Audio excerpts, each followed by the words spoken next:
What it do, Moody? Not much. Finally back. Feeling a lot better. Yeah, this is the first time we've ever had to or been able to do it on a Sunday since we moved from Sundays originally. Yeah, I took a legit sick day, not a out of town or anything. I was debilitated till like 2 o'clock till I even came out of that room. Yeah, but hey, things happen. Yeah, but we're still here. We got a quick episode this week. But so I'm gonna keep it light on my Percy's for now. Yeah. I had a back from the movies review. Couple weeks ago, I told you I said on the pod that I had saw a trailer for a CM Punk movie coming out. Yeah, it's kind of like horror. He plays like a cop that looks like a vampire called Night Patrol. Just came out this week. Fun movie. Not like particularly like it's not like cinema or anything like that, but it's a fun like little Netflix movie. And there was some pretty good acting, That's the movie he wrote? Or he was just in it?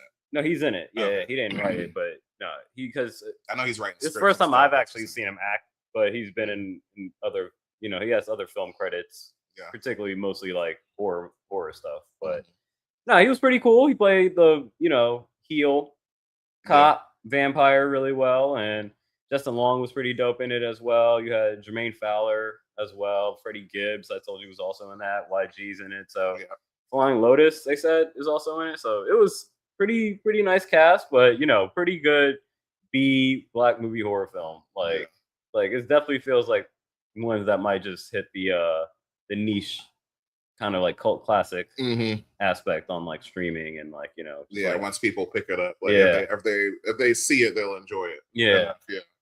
So that's my Percy, keeping it slim. Yeah, that's mine is slim too, because I'm not even gonna go in depth with mine, but it's just winter watch list 2026. Like, obviously you're aware of this. You're over here all the time, but like my first time watching The Wire, Industry season 4, watch that. The Pit season 2, and Night of the Seven Kingdoms is coming out next week. Yep. Exactly. And so Wonder Man in a couple weeks at that too. So but that's it. Yeah, there's some podcasts I've been like hearing. I got geared up in my queue of what's most anticipated for 2026. So I got to get to those. But let's get to this show. Doors opening. Step back to allow customers to exit. To the crowd, Habush the Hayes, Samson, here with my tag.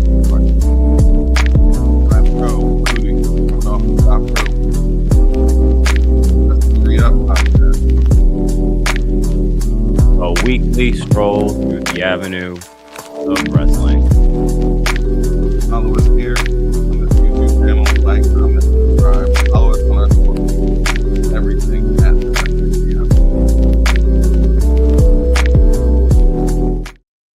Episode 80 of the Wrestling Rehab podcast. We're finally in numbers with more notable players. That's easy. No disrespect to the 60s and the 70s, but obviously Jerry Rice.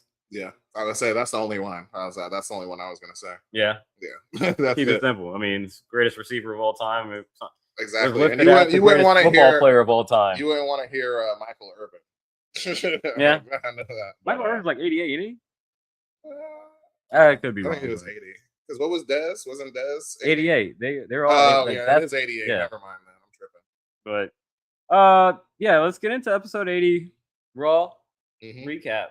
Flagship store, straight into this wrestling. Pretty decent show. This was in London, so this was a fun episode.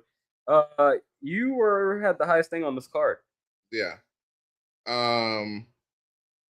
You had it as Shake.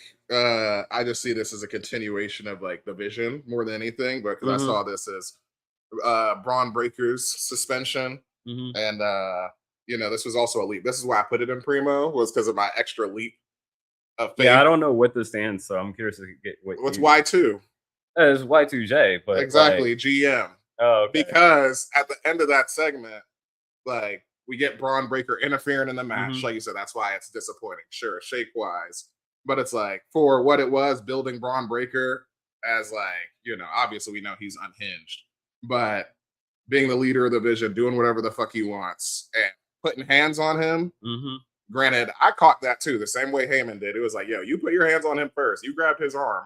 So I'm like, hey, maybe Paul Heyman can, like, this is a super leap, like I said, but pull his strings, whatever. Hey, he's out as GM, or he's suspended as a GM or something. Y2J GM. Interim GM. And like have Jericho as a heel GM, whatever, have him bring back as that. But either way, it's still a primo because I did like just him putting hands on Adam Pearce. I was just like, oh shit, yeah, we're at a different level of rage. You know what I'm saying? I guess I had that segment just all kind of bundled up together just because like the Penta and the Dragon Lee match just ending in a DQ is just that's where it's disappointing. Yeah, exactly. It's like that's the waste of two great wrestlers that we should be seeing this match, and then they just get their in the background use for Bron Breakker, so to speak. Like I said, his elevation, but yeah, two sides of the same coin. Yeah, that's exactly what it is. It's two sides of the same coin. Yeah, because how long did the match last beforehand? Before the interruption, do you think? I feel like there was some good bits. Like again, it's like they were in London, so I think they gave him some time, but yeah, it just felt deflating. Yeah, I hear you. We had a lot of mids that we agreed upon. Mm-hmm. Did we agree on them? Yeah. Yeah. A lot of it involves Liv. So there's a backstage segment of Liv kind of coming up to Finn as he's playing WWE 2K, whatever. They don't play nothing else, but that's good sponsorship. They're putting on for that game. Yeah, we gotta sell this video game. Yeah. And kind of gets us like, what are you doing? Like everybody's kind of focusing on something or has some title aspiration, and you just out here playing video games and stuff like that. So just kind of checking him and saying like, you need to start taking up to, dog. Like not. So I thought that was pretty interesting. And Finn was like, don't worry about me. I got my plan. He comes out and challenges CM Punk. Yeah. And CM Punk and him, they obviously have history, but then he was also kind of just saying, like, I've been waiting for you to do something to challenge, but all you seem to be doing is carrying Liv's boots. And so it's like, and just sitting cool in the Judgment Day, basically. Yeah. So but he gave a good response though. Like, hey, if you check my career, like, hey, I got my rep. You know what I'm saying? Like, it's still serious over here, basically. And I like how it was he said it was gonna be the Prince versus the Punk. So calling back to his old name. But looking forward to it. Is it likely? I mean, it's always good to see him in the main event scene, right? Yeah. And this was a guy that Punk specifically, however many weeks ago when he won the title, it was like, oh, I'm looking forward, or not even weeks ago when he first came back, he was saying he wanted to work with guys like AJ and Finn and Bron Breakker and stuff like that. This is one of the guys on the list. So you gonna put him over? I think we'll get a good match. Oh, you're definitely getting a great match. Is Finn going to win it? No, I think there's more likely of, especially that since JD's not around right now. True. Like Finn's kind of alone technically in the Judgment Day, and there's nothing stopping Dominic, Liv, and Roxanne, and Raquel, because Raquel's focused. Raquel could probably get kicked out too. Yeah, I can see the girl. Why? I can see Liv and Roxanne just being annoyed by her and just kicking her out. I don't think it's that at all. I believe them, honestly. I think they are like, Liv loves Raquel enough to be like, yeah, go for the title. Like, I've already had it. You know what I'm saying? Like, I think she still is down for the Judgment Day at this point in time. Okay. Like, at this point, I was just thinking about from like a couple weeks ago when like there was that confusion between them where it was Raquel's championship match. And Roxanne stood on the apron and then Liv had to pull her down. It's like, what are you doing? Yeah. So I'm just like, the fact that you couldn't be on page to like, heel win. Yeah. This, it shows the kinks in the armor. Liv is a backstabbing bitch. So she has a history. So she could always like turn on Roxanne, but I wouldn't see her turning on Raquel. That again, good intrigue ever since Liv has come back. And now that she's come back, her and Roxanne are also number one contenders for the World Women's Tag Team. So they're not mad at that. Yeah, they got momentum right now. Judgment Day's got momentum, especially the women. Yeah. I was gonna say because Raquel, I'm pretty sure, just laid out Stephanie again, attacking the ankle. And it's funny because like Stephanie came out in a boot And I'm like, dog, like, you already know this ain't smart. Like, once again, like, when you talk about face champions, I get you trying to fight and stuff, but I'm like, you're literally like immobile. Yeah. Like, and it's also a big target. Like, I haven't been fucking it up for the last, 2 weeks or whatever it is. But the last one we had up here for mids was Gunther getting the W over AJ. Yeah, with some shenanigans. It was obviously quality A+ match. I guess this is part of the storytelling where it's like, I wish there was a clean ending, but the storytelling in which they did it where Gunther tapped, but the ref didn't see it. And, AJ effectively winning the match, just the fact that Gunther just tapped in a place where, like, you just like... Yeah, the ref didn't see it. See, that's where I was going to say, I understand what you meant by shenanigans, but this wouldn't go under shenanigans. It's not really shenanigans, but it's just like, it's shenanigans from a non-kayfabe aspect. Yeah, because it's like you said, I definitely agree with your point that it goes with the storyline. That Gunther, like, he was talking about how the ring was sacred and stuff. I think he still believes in that, but we're seeing him like more not vicious, but like just in the sense of like I'm willing to do anything. Yeah, to win. The desperation. Exactly. The desperation is coming through now. Like, now we have an official, like, the first chink in the armor was him losing to Jay, and now it's like the actual story of him now currently going through that, where it's like, not to be I don't think he will be a sniveling heel. I don't think he could ever like end up doing that kind of stuff. No, but I do think he's just more of he's going to use every trick in the book. Yeah, there's no good or bad book. I'm using all the books. Yeah, exactly. So yeah, as I said, there's going to be more to this rivalry here, especially this being AJ's last year. You could obviously, it feels like it's going to end with Gunther retiring AJ, just adding him to his ledger. Yeah, but we're going to keep that like semi-legend killer thing going with him. The last shake that I had was Javon Evans, his debut match, beating Bravo Americano. Yeah. So just looked good. Of course, he was going to win. I mean, I don't want to say necessarily, of course, because you got the Americanos there, but it's as much of an of course as you're going to get. Well, yeah, exactly. Outside of interference, which there was a slight that he overcame. But, I guess the Americanos, Bravo, and Ryo, their ratings are pretty low. Yeah. For sure. Yeah, they're jobbers. So their ratings are worse than they are when they're Pete Dunne and... Oh, absolutely. Tyler Bate? Yeah, for sure. Which one was Bravo? Tyler Bate? Yeah, that was Tyler Bate. Yeah. And that was Raw. That's what we got. Yeah. Pretty good show. Good audience in London as well. I mean, the European, they're just better than us. I think we can just say that. They're in bigger venues. They were in Wembley, I believe. Yeah. Or maybe SmackDown was in Wembley, but... Yeah, they were in the OVO... O2 Center. O2 Center, that's what it was. Yeah. Okay. Something like that. O2 Arena, probably. Yeah. But yeah, okay. Let's get into NXT. Big changes going on there. Obviously, last week we had Oba vacate the NXT Championship. And there was a bunch of people in the ring. Well, one person in the ring.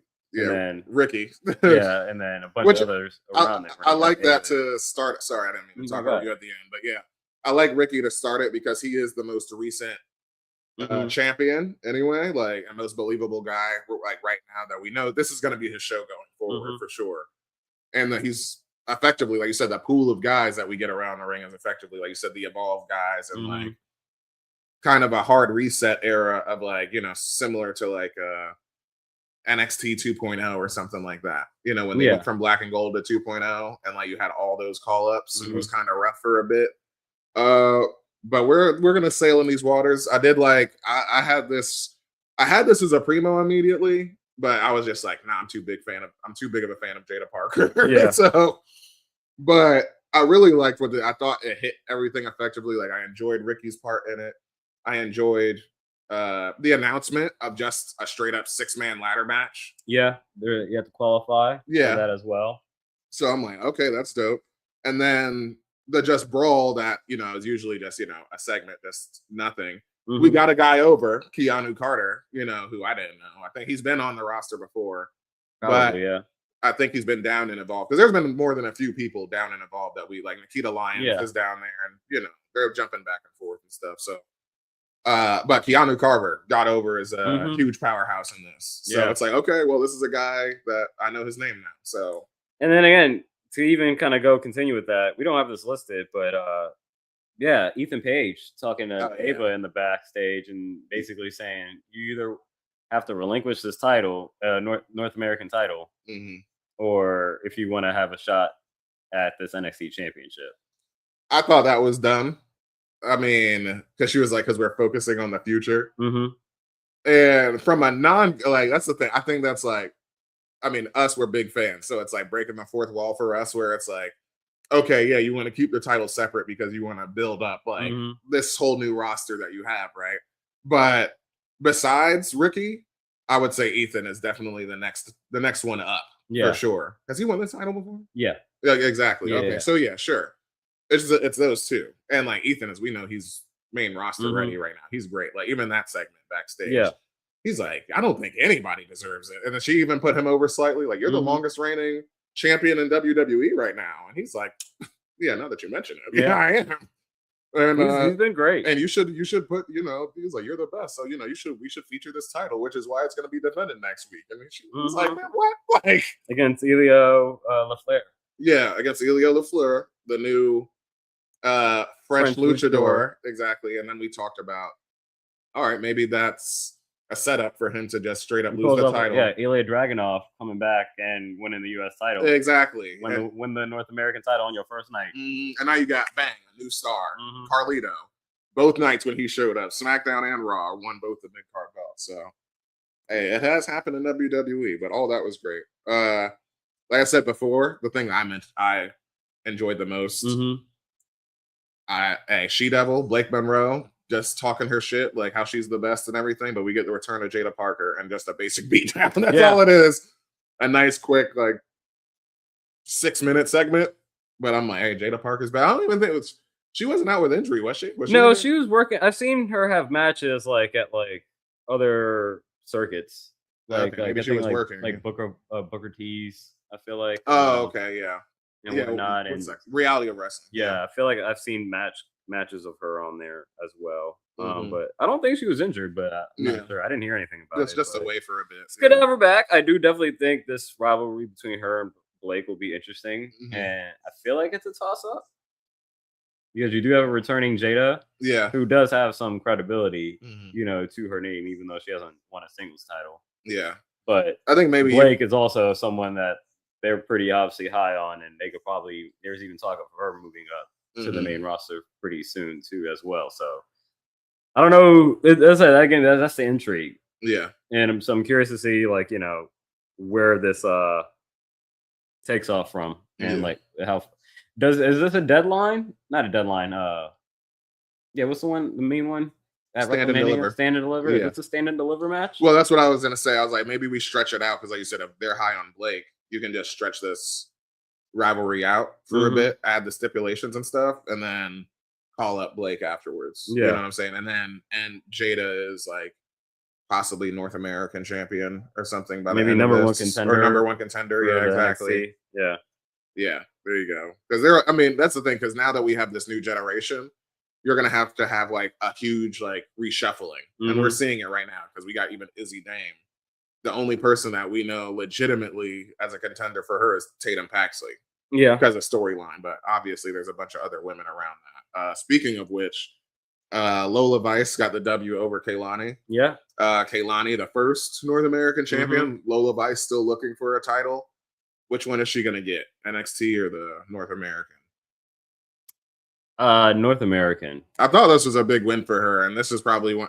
I really hate the spinning back fists, and even Eddie Kingston. I hate the spinning knife hand. What about? Oh, okay. Like, no, I'm just saying both of them. Yeah. Like, as a finisher, but I bring that up because this is the best I've ever seen that land with Kaylani, and I was like, oh, that looked like that hurt, like a knockout blow that time.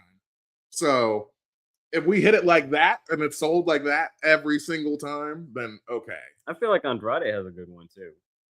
No, that's a spinning back elbow though. He kicks up for that thing and like he hits you with like that's almost like a hidden blade, low-key. He's hitting you here.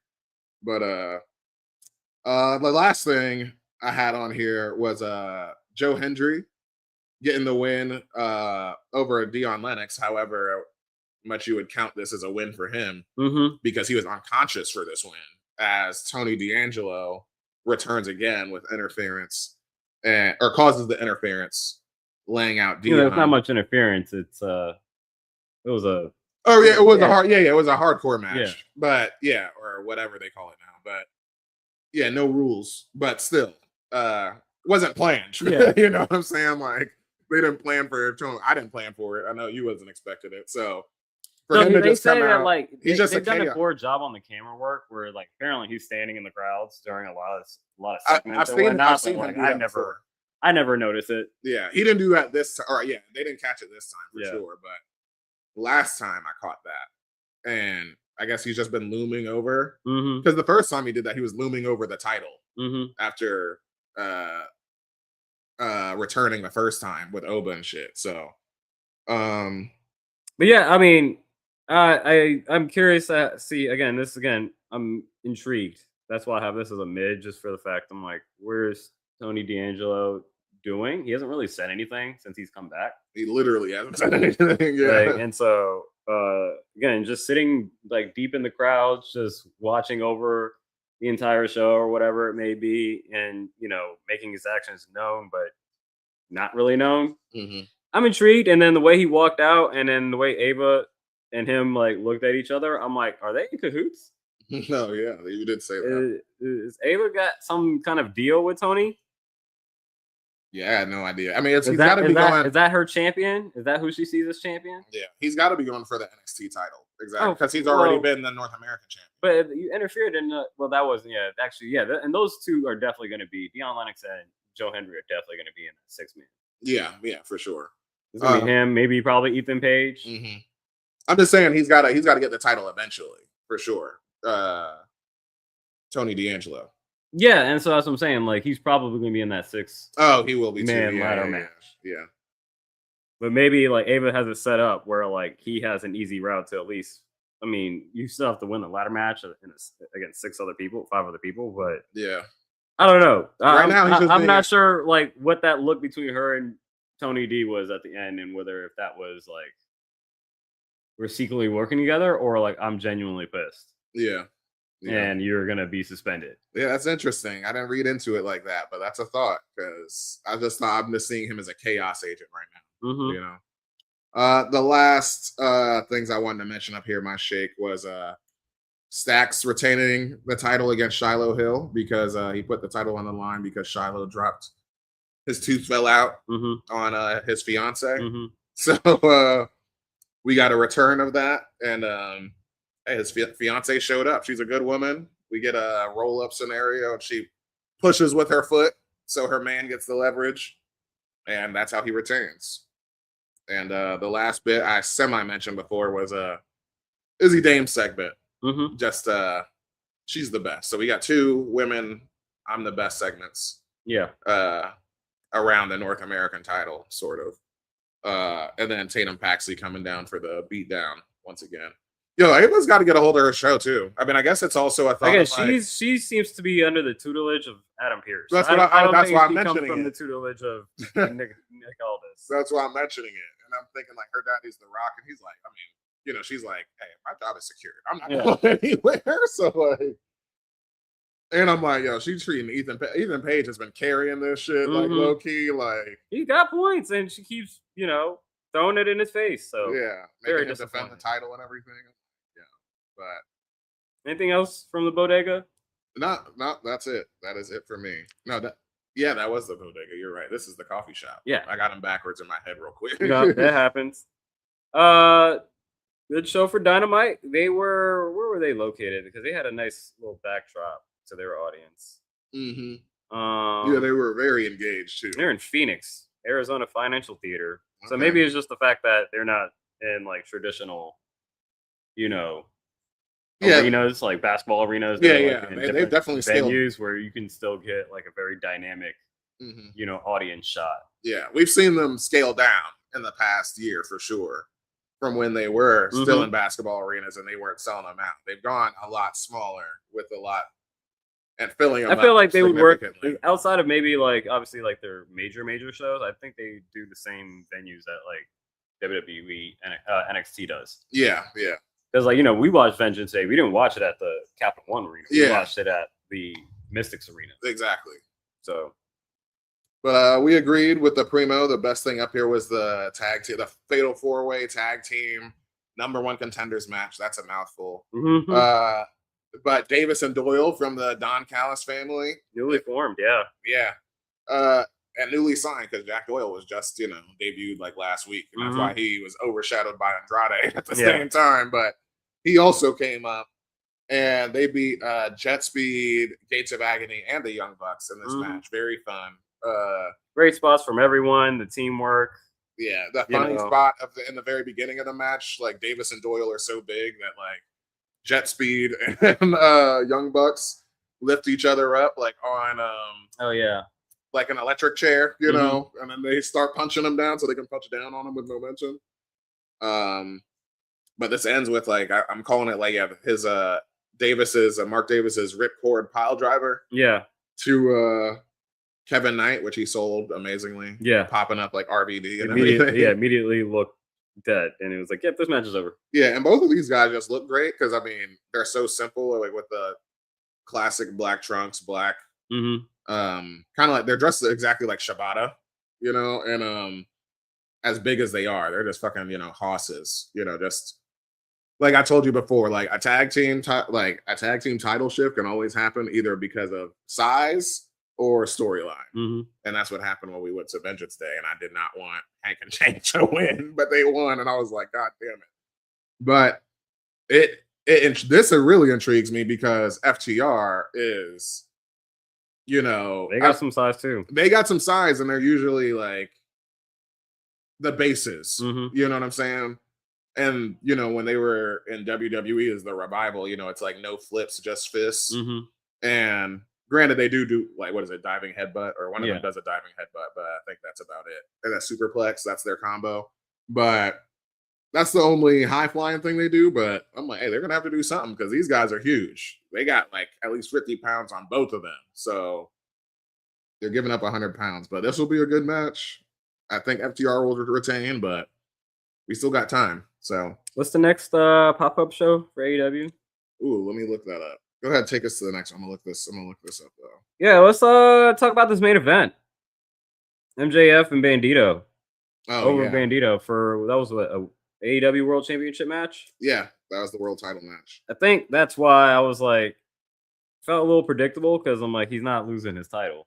And so I was like, if it was like for the ring, the Dynamite Diamond ring, I'm like, okay, maybe there's a chance for Bandito, but he's not winning that match for the title. Like, it's not happening. Like, he just won it. But overall, still a great match. Funny, I guess not funny, but I guess interesting segment afterwards where MJF was trying to basically in his best way put Bandito over as a competitor, and started beating him up, and then all of a sudden you get Brody King coming out to make the save, but the whole time it just looks mad suspect that like he was about to whip Bandito's ass and like take off his mask. And so I'm like, I don't trust Brody King. I don't know why. King? Brody Lee. No. Brody King. King, yeah. Bandito's tag partner. Yeah. Why? It just felt like he was gonna turn on him. Oh, okay. It just felt like I'm not saying there's any instance prior to the show that they highlighted that Brody Lee would. You're just feeling a turn though. Yeah, it just feels like in that moment it felt like he was gonna beat him up and take his mask off. Okay, sure. I mean, that's the way you read it. I mean, that's the thought. Like, because if anything, I don't want to say Brodito's run its course, but I mean, they've already won the titles, and obviously it's over as a tag team. So, like, we understand that they also are a Franken team, and I believe Bandito is still the Ring of Honor World Champion, so he's still a single superstar. Yeah, and if Brody King wants to get, move up the ladder, you know what I'm saying? One of the best ways to get attention is just a good old beatdown, turn on somebody, like either beat down the champion directly or, a good storyline turn on your partner that everybody's really over with the team about. And to answer your question, we got AEW Grand Slam, but that's usually a Dynamite feature show, and we got something called House Rules Australia, which I would believe that would be the next one. Okay. That should be February 19th, but Revolution, which we know for sure, that's the big one, is March 19th, and that's going to be in LA in the crypto arena. Okay. So, but yeah, Grand Slam, that's a big show for them though. Like usually, for the Dynamite features, that's one that they keep every year. So okay. But yeah, even on the Bleacher Report, no moments and observations, they said the show ending with King holding up Bandito triggered wrestling paranoia, but King did not turn against his friend. ... Okay, see, all right, see, this is also where I'm missing context because I didn't see the very end of that. I just saw when he's like running down for the save. So like you said, you watched this live. Yeah. So okay, I need to just see that clip then clearly. So there must have been a tension building there or something. Like I'm not sure if there's anything earlier in the show that would indicate that he would be turning on him. Yeah. But just the way it was shot, I was to say, was he standing behind him? Yeah, yeah, okay, that's what he's hovering over him, like his hands are almost on his head, like he could easily, beat him up and take his mask off. Yeah, yeah. Like so, they were framing it up. Okay, sure. But yeah, I'm sure that was. I mean, and also the same reason. That's why I put it in mid, just because. I mean, you hate to say just predictable. Obviously, he's not losing the title because it was still a great match, but that's effectively the reason. That's the only reason why. I probably would have put it in Primo if I would have saw that. Yeah. Honestly, because that adds intrigue, like you said. So, because I think it's could be a setup. Now that you mentioned that, this could just be a setup for Brody King to get at Max. You know what I mean? So, I mean, hey, Max might be. People might see Max as an easily toppable champion. Yeah. I mean, he's got him by 80 pounds. So sure. Yeah. The next thing that I enjoyed up here, we matched with all the mids up here was Darby Allin. Remember he beat him up last week, was like basically choking him out until he submitted to a match. And we got that match this week because Darby, was systematically beating up the Death Riders and Pac was the last one. And he finally gets his man. Of course, Darby in traditional Darby form is just throwing his body around as a weapon. Yeah. And coffin drop to the outside to a standing Pac. Coffin drop to Pac while he's on the apron.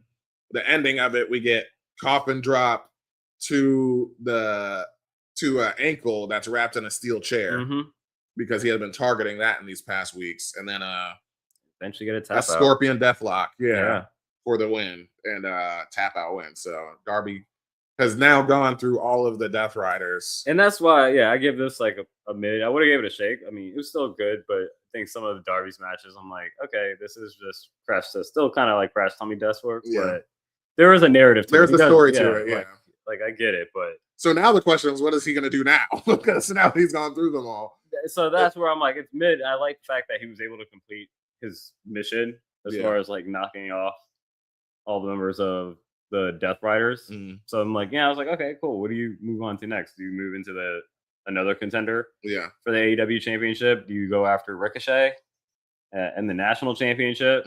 Like, curious to see where Darby goes after. And that's what's interesting because he was injured for a few weeks during the Continental Classic. And we had the Darby Allin and Moxley's story when early on we were thinking Darby was going to beat Moxley for the title, and it's like maybe that's where that was going to end up. And now that Moxley's Continental Champion, well, that's what I'm saying. They were have that match back again, and it's still a Death Rider until Moxley, obviously, with his face turn. Yeah, exactly. The rest of the Death Riders still remaining heels. It's like, all right, we'll just be, we'll turn on Mox here, and Darby ends up winning against Mox, and they end up like having like a show of respect. And the Death Riders are like, bro, what are you doing? And they end up jumping. Dang, Mox. Yeah, let's get the fuck out of here. Yeah. Oh, gotta mention pick 6 from CJ Stroud right now, or that's what it looks like immediately. It seems like it. I think they put those points on the board. Got the divisional football on. Gotta mention 13 to what? 10. Okay, about to be 14. Yep. That was a fun match though. Really enjoyed it. Yeah, I gotta mention also. I mean, I'll mention it later because it's champion of the week. But yeah, there was one spot in here. Darby Allin. That's where I'm like, it's crazy. It's the spot of the week. Like, that's what I'm also like. That's also the one that turns me off. I'm like, dude, you easily hurt yourself. This is you where don't need to do that. This is where William Regal gave the warning, right? Yeah. Like, what is that? A week ago or 2 weeks ago? A few weeks ago. Yeah. When you said, I read that whole thing too. It's like, hey guys, I know you love wrestling and you want to put on a good show, but you don't have to do all the craziest shit. You know what I'm saying? Because Darby's type of wrestling is like, yo, he's determined to not walk by 30. Yeah, like, for real. Other mids that we agree upon, Hangman or Brian, the Bounty Hunter, Keith. Yeah, and as you said, Brian does not claim any of these. Yeah, he does bounties. Not. He does not. I don't think he's claimed a bounty since he came to AEW. At least he definitely has not collected one on Dynamite for sure. Collision, we know that's the SmackDown or the lesser show. Yeah. At no point, at least Raw and SmackDown alternate between who's the hot show. It has not alternated at all so far with Dynamite and Collision. So with that being said, take that is for what it is. But I mean, this pod, we don't be covering Collision. We'll cover a little bit today because this was significant. But yeah, I mean, and plus it's Hangman. I mean, once again, like, great match. As I mentioned to you before, I was like, hey, Hangman could low-key be in worker of the year all the time for the uppies because I was like, you've never seen him have a bad match. But as we thought, we get I mean, I guess we're getting out. They're not a tag team, but they're definitely allies. Swerve and because now Swerve is just coming out. At what point are they not a tag team? Like, just they've had matches with each other. I would count them as a tag team. I still think they're just allies right now. Sure, I get it. You gotta have that conversation of like, even the Usos. The Usos are brothers. The fact that they come out together. Well, yeah, exactly. That's where I was. I'm talking about even Hangman and Swerve. They've come out together. That's why I pointed that out. Is that it's as close as you can get, but I still see it as like they're still individual characters, and we know their storylines still as individuals. Where I can't help but still know that and see that, and think they're just allies for the time being.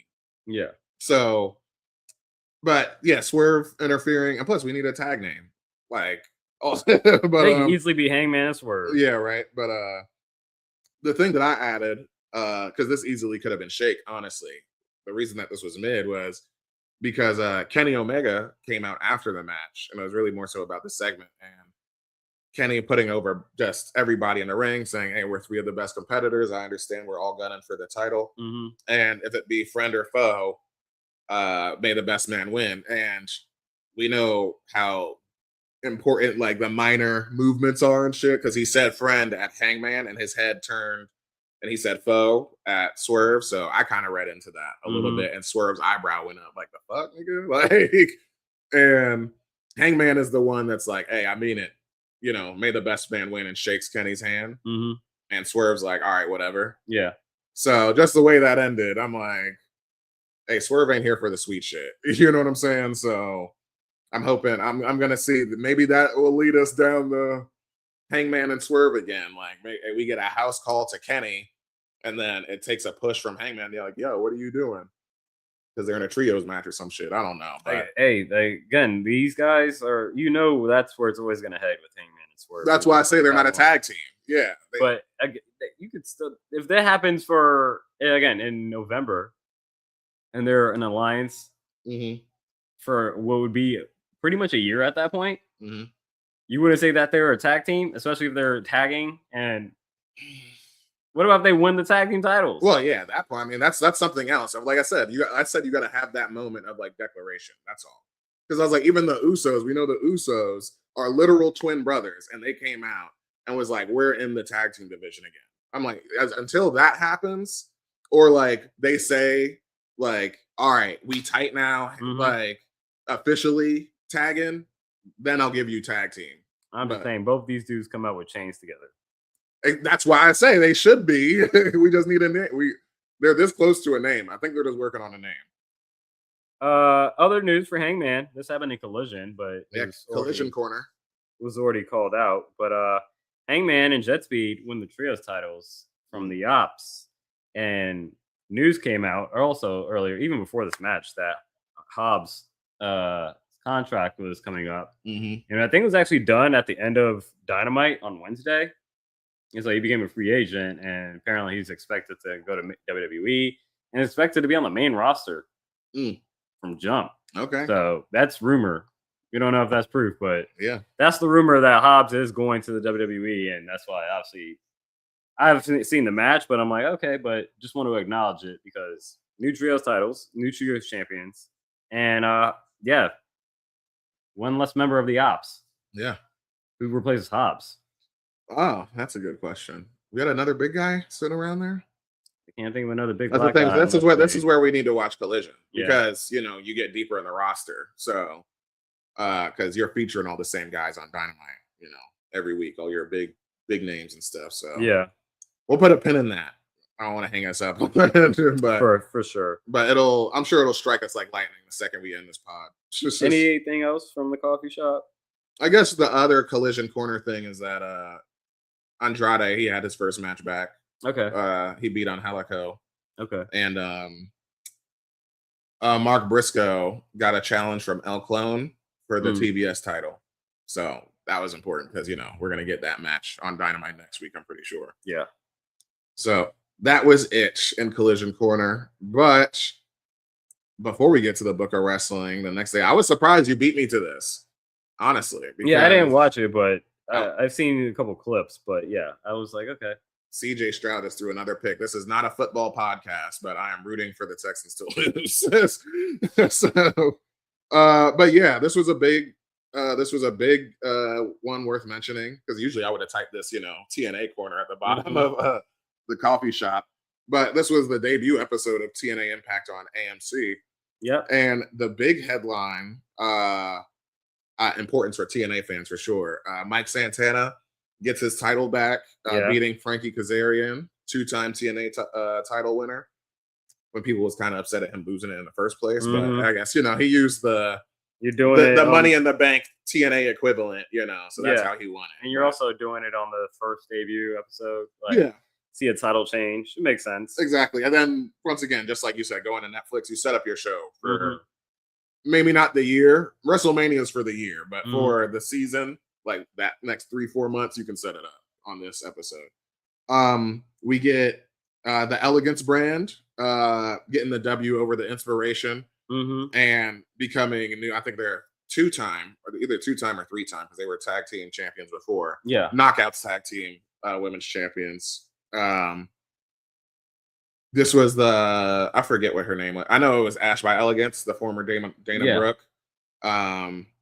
Her faction that she was part of. So yeah, and possibly Dana Brooke, Ash by Elegance, is looking to get medically cleared. Okay, so and love the Inspiration, the former Iconics. But we got new debuts. Sonya Deville, she came back as Daria Ray, I believe. Yep, Daria Ray. Is now assistant general manager. Okay. With Santino, but she also took a dig at Santino and said that you're not really needed if you can't even. His relationship with his daughter and whatnot. And so she also introduced Cora Jade debuting as well as Atlanta Black, her independent wrestling name. So that's some new debuts. And then, Zarya was announced to also face AEW Knockouts champion Lei Ying Lee at Genesis. Yeah, so that match probably happened. That didn't happen, and she retained already. Okay. Yeah. But I thought it was interesting, because we got Zaruka. It was both of them that showed up, and Soul was putting over Zarya. And honestly, in my head, I was like, yo, Lei Ying Lee looking kind of good. Get this segment. But I've seen on the socials that people were very down on this episode. They thought it was not a good episode. They said there was a lot of commercials. And just the quality and the production was just not what you would expect on being your first night on the main, cable on a major cable network. So, that's basically what I've heard. Again, I haven't watched through the episode. I've seen clips of it, but I haven't watched through the rest. But I'll definitely make an effort to watch next week. I gotta set it to record on my YouTube TV because I did not do that this week. Yeah. Yeah, that's TNA Impact. TNA Impact. We don't usually cover that, but hey, it was important. Hey, if you build up enough, you might get your own show. We might have to build a new rental real estate place on Thursdays. What's that called? Yeah. We got to figure out what that domain is called. But let's get into the Book of Wrestling.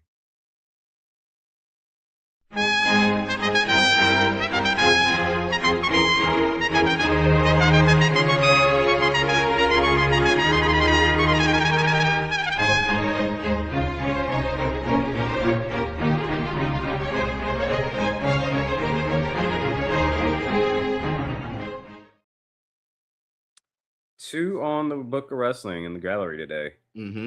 I'll go with the Vader one. Yep. Vader wins IWGP Heavyweight title in 1991. Big Van Vader defeated Tatsumi Fujinami for the IWGP World Heavyweight Championship at NJPW New Year's Dash in Tokyo. That's crazy, man. Just wrestling be having it everywhere. Yeah, I'm saying Japan is it's like, hey, it's been over there too. That's where it's like, hey, thinking about how much of we think of Vader as, obviously WWF, and everything, or a North American wrestler. It's like, hey, those gaijins been getting over for a minute. Yeah. You know what I'm saying? Will Ospreay and Daniel Bryan, they are not the first at all. The other one, thought this was interesting. Chris Benoit's first world title. I didn't even put the date. I'm sure I think it was the 15th. I'm pretty sure it was the same day when I put it on here. 2000, WCW presented sold out pay-per-view in Cincinnati, Ohio. The main event was Chris Benoit versus Sid Vicious for the WCW World Heavyweight title, the big gold belt as we know it. The win came despite the fact Benoit had signaled his intention to leave the promotion the next day. Management believed giving him this title win would change his mind. It didn't. Also on the card, Oklahoma pinned Medusa for the WCW Cruiserweight Championship. But I know this isn't the first kind of story we've heard like this, but anytime you hear them like that, and it's like just a desperation move by the promotion, like, shit, they don't have another plan, and they're just like, hey, come on, dude, like, you want to stay here, right? And they're like, and he's like, no, he sees the sinking ship, and he's like, because him and the Radicals, they debuted on Raw that following week, and I remember on commentary, because when they were sitting in the audience, JR put over that Benoit had won, that was like, world champion at the other wrestling promotion. Obviously, they didn't call out WCW, but yeah, they put him over as a current world heavyweight champion. So, yeah, I mean, like you said, they only lasted a year and a half after that. Yeah. Exactly. He made the right call at that point in time for sure. But the only reason I put that one up there is because, like, for each date, it has like, one picture. And the picture was Benoit with confetti and the big gold belt. So, of course, I thought it was like WrestleMania 20. And I'm like, it's January. Yeah. And then I looked at it and I'm like, oh, I didn't realize he won the same belt, Yeah. in WCW. So, but that's it for the Book of Wrestling this week. Let's go into the last show. Well, technically not the last show, because there was a AAA event yesterday, but we didn't cover that this week. Let's get into SmackDown. This was in London. We were pretty high on this show. Yeah. We agree on two primos, so I'll start with the one that we disagree upon. I have it as a primo, Drew's title celebration. Yep. And you have it as a mid. I have it as a primo mostly just for, like, Drew deserves it, and his entrance was that fit for a champion. Yeah. Like, the organ players and Scotland Yard. Yeah, and they played it well with this music. He had Cody's budget for pyro. You know what I'm saying? Yeah, like I said, that's the WWE champion budget. Yeah, so it was great. And then I also thought some of his mic work was really good too, especially when he was relishing in just like calling Cody former champion and asking people like, where were you at? Basically, when I was on my down. Yeah. So, no, I'm excited to see what this Drew McIntyre title reign turns out to be. How long does he hold it? I feel like his time is probably up at WrestleMania, but if he holds it past, then I would not be surprised. But I think, Elimination Chamber is the hump he's got to get over, because I'm like, I agree with you. He's not. Like, I mean, it depends. Again, if whoever wins the Rumble is challenging Punk, then yeah, maybe he might have a match. But I also think like that match Well, maybe because, like you said, I would have him losing at Mania. So. Yeah, but yeah, I had it as a primo just for obviously mostly just because Drew deserved it. I think I would have put this as a primo had I not seen his actual hometown celebration. You know, the web exclusive, and he was singing with when he was actually in Scotland doing the, they were on the European tour or whatever. But I agree with everything. We get any interference here or walkouts? Somebody interrupting him? I want to say somebody did come out. I'm looking it up. I feel like it was Randy. Yeah, Randy came out, and then they had a kind of face to face, and then Miz came out and did the skull crushing finale to Randy. Yeah, and that's when I said, "Oh yeah, he's losing." Yeah, but yeah, Jacob came out and was starting to try to get at Drew, and that's when Drew ran off like the brand new sniveling champion that he is. This is giant, 275 pounds running away, but Jacob all gas no brakes. I guess you don't know what he gonna do. Yeah, that was not his only time on the show too, because Cody came out, called himself number one contender. Not a number one contender, but he said that he was going to be in the Royal Rumble. He said, the verbatim was, "I'm officially entering my the first entrant in the Royal Rumble," which I took that to be nobody else has said anything about the Royal Rumble yet, and I'm just saying I'm gonna be in it this time. I didn't think that as I'm gonna be number one, actually in the Royal Rumble, but he can't win it a third time. Yes, he can. Three times. Austin, I believe, is the only one that's won it 3 times. Has Austin won it 3 times? Yeah, okay. I thought it was. There might be. Yeah, sure. Because Austin won it like back to back, and then he also won in 2001 to go to WrestleMania 17. Yeah, that's the one. Obviously, you remember, or I remember. Yeah. Cody Rhodes could definitely be. Well, yeah, in that spot. Yeah, obviously he has the star power to do it. But I'm just saying. And like I said it last year. I'm like, I think Cody's another... coming in one because again, he's already won it at 30, and he's won it at like 15 or 14, like that. So I'm like, the only thing you got left to do is. I did mention that. I think I mentioned that in the moment. Yeah. And when we watched the second Royal Rumble, we said exactly that. Yeah, I was like, he's got to come in at 30, 15, and now it's like he does it at 1. Yeah. So, but yeah, Drew's champion. That's great. I have that Cody segment and Jacob. I would probably have that as. Oh yeah, because they started brawling. Yeah, you did mention that. I have that probably as like a mid. Yeah. Just for the fact that there's a now match set up for Saturday night's main event between the two, and so it's like, hey, that's a week prior out to the Royal Rumble. Jacob possibly could get this win. No, absolutely. If Cody ends up winning the Rumble, or does Cody win back to back? Saturday night's main event. Well, that's what I was saying before. My booking was Cody wins Saturday night's main event, and then Jacob eliminates Cody. Or no, I think I had it the other way around. But either way, and then you end up having Cody and Jacob at Mania, and that's the stipulation match, and then Jacob wins that, basically. Yeah. Or that would be actually Elimination Chamber. No, because they would be assuming as someone that like CM Punk challenged CM Punk. True. Challenged CM Punk. They would be in the Elimination Chamber. Yeah, that's right. That's what I say. They would be in the chamber. So and then somebody else would win it. Yeah, that's our fantasy booking. But intrigued by how it plays out and how far they carry it. Yeah. Primos that we did agree upon.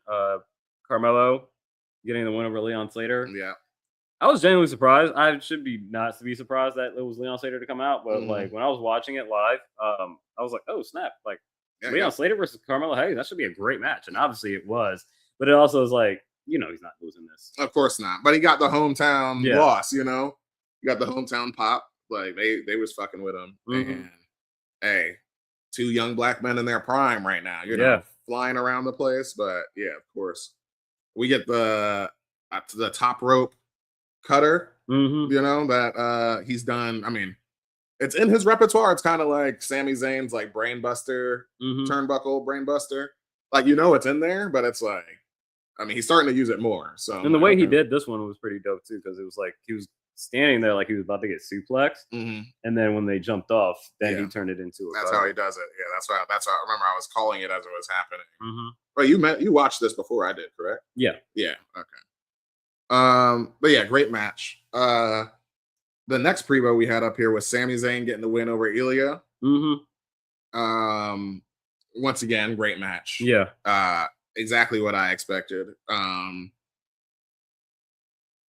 Zayn's got that diamond resilience. That's the only thing that you can say. Yeah, but right? This is also just ties them up in their rivalry. Yeah, I was gonna say because he beat him for the title. I remember that. Yeah, so for sure. It's significant. It makes sense that Sami gets the win because Sami is the vet. He has been in positions to fight for the world championship. So you could say from the kayfabe perspective, it's the experience that got him through it. But like, yeah, Ilya, obviously these two are going to be great over time. Sami also ended up getting attacked by Trick afterwards. I believe after this match. That was how the show ended. Yeah, that's how it went off the air. Trick really trying to make a name for himself. Yeah, I mean, he's already now part of the Fatal 4-Way match at Saturday Night's main event. So Sami now is one of those participants. Trick, he won earlier in the night. We have this as a mid. Matt Cardona. Yep. Which I completely understand why, but I'm just like, damn. I asked you this question in real time. I was like, do you think Matt Cardona wins a world title? And you're like, no. I'm like, between him and LA Knight, who has a better chance? And you're like, LA Knight. And I'm like, okay, that'd be disappointing. But yeah, remember he's won the Intercontinental title. He hasn't won the US title. Yeah. So that's still a different title that he can win. That obviously, I mean, any wrestler is going to be happy to hold any title. But, when you're talking about the WWE, like at least those are the top ones, you know, the WWE mid and heavyweights. So if you can't hold the main, then that's as good as you're going to get, in the industry. So, yeah. And then the other qualifying match we had was, the other one we had Miz versus Randy, which was already a given. We already knew Randy was going to win that, especially after taking that skull crush. Yeah, that's right. When I said that, I was like, "Yep, you're losing." Damian getting the win over Solo in his qualifying match. So the participants in that Fatal 4-Way next week at Saturday Night's main event is Sami, Trick, Damian, Randy, and that's it. That's it. Fatal 4-Way: Sami, Damian, Trick, Randy. Yeah, I didn't put Randy. I didn't put that match on here. That would go in. That would go in Shake. Yeah, for me. Yeah. But yeah, how do you? I mean, obviously you have this in Shake as well, but the fact that, or was it Reggie? Yeah, you have. That was Reggie. I asked you, who do you think is winning these matches? As we were, pretty much went 4 for 4 because they showed us the matches beforehand, like as the show was starting, and I was like, yeah, just went exactly how I thought it was gonna go. The only reason it's Reggie is like, let me not be completely right. That's all. Like, give me because really, if like you said, if I'm gonna pick to swing one of these, it's gonna be Matt Cardona. Matt Cardona beating Trick because he needs to get shut up. And then obviously we love Matt Cardona already. We know the grind he's been on. So, but it's fine. Like, of course, there's nothing wrong because I'd say it's close between Dynamite and this week. Granted, like SmackDown put on a hell of like wrestling. Like the wrestling quality was up there with Dynamite this week. So that's where I'm like, maybe I'll give it to SmackDown just for the fact that I was able to watch it all. Yeah. Who do you got in the Fatal 4-Way? This is the winner. Drew is champion. Like I said, faces Drew at Rumble. Yeah, I think Randy. That's a good one because that gives it like legitimacy where it's like, oh shit, like they got history and we're gonna care about Randy's 15th title and the belief that he could catch Cena, or even if he's not catching Cena, I think we would love a Randy title reign at this point. It feels like it's been what, 7 years, 8 years at least. So yeah, I mean, just taking a shot in the dark right now. That's my heart talking. I'm not really. I can see definitely Randy being there. I got Sami at the top of my card too because I brought up him winning the Rumble. Yeah, I actually right now, if I had to pick, I'd go Sami, just the fact that the show. Damian and him got history, so yeah. Because the Royal Rumble takes place in Saudi Arabia, and Sami's been going there the last few years, and he gets mad ovation and pop there. Him fighting Drew, for the championship is there, and then you could still have Randy win the Royal Rumble and eliminate Cody. Yeah, Facts. You know what I'm saying? Mm-hmm. So, it's early predictions. We'll make them. Yeah, exactly. We'll make the official ones next week. We got some nice like chalk on the board bookings. Yeah, I got Sammy for that for WrestleMania season. Yeah, for it's one of the two. Yeah, it's not Damian, and I wouldn't say it's not in that spot because you said it's for Royal Rumble. So the match is at Royal Rumble. Yeah, I wouldn't put Damian at Royal Rumble or Trick. So it's one of those two for sure. And then the last thing that I had up here was my shake. Or actually, we covered that already. Sorry. I was just gonna turn back to Jacob and Drew, but yeah, we covered that already. So that's all I had for SmackDown. Fun show, and still on this European tour. I like the afternoon wrestling to be able to watch. Right. I wonder where they're going to be at tomorrow to watch SmackDown. Raw. I'm sure that's probably going to start at like 3:00 if they're still in started at 3:00 since we're in London. So I was like, oh, okay, I could easily turn that on. But let's get into our champions and close this show out. Mm-hmm. I'll start off with one of mine because I got two this week. Yeah, go ahead. The first one I spoiled for you already, but the classic Jeff Hardy and JR, because I think they both get credit for it. The good God Almighty, he might be broken smack dab in half. To Darby Allin, just for once again the spot that I held up on earlier in the pack in his match. He gets the win, but surviving a snap, like a Kurt Angle perfect technique snap, belly to belly suplex, but his back going directly and hard into the steps, the steel steps. The actual steps. The actual steps, not the side of the steps, not like the back of it, like the part that you walk up that we call steps. His spine, at least in 3 different parts, was on steel. So, listen to William Regal, listen to Sting. Sting is trying to talk it into his ear, but it's just like, it's a crazy thing to watch, and it's very impressive, but it's also like, man, it's so dangerous, especially just like not too long ago seeing Big E not even have the steps involved. Just like land on his neck, and that's career ender. Yeah, right? for real. Like, it's not necessary, man. Like, we appreciate the effort, but man, like, your long-term health is more important. Yeah.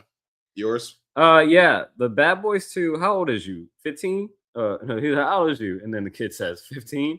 Nigga, you look at least 30. It's a Vanity Project getting promoted to NXT. Every time I see these kids, I'm like, when did WWE has like 15-year-olds children here? Like, they look super young, but that just makes me realize just how old I am. So shout out to them for being promoted. They're definitely featured because I'm like, I've watched Evolve maybe like whole episodes like 3 times, and they were in 2 episodes. Like the whole Vanity Project. And like I said, that's exactly what you think with the whole frat boy thing. But hey, I like them. Like so far, no, they've been entertaining, but I'm just always like, who are these teenagers? Backstage, like, how did y'all get here? And the last champion of the week, my second one. Classic. This is no quote because this is just a phrase in American speech, but petty is as petty does. Title to Ava Johnson for the segment with Ethan Page backstage.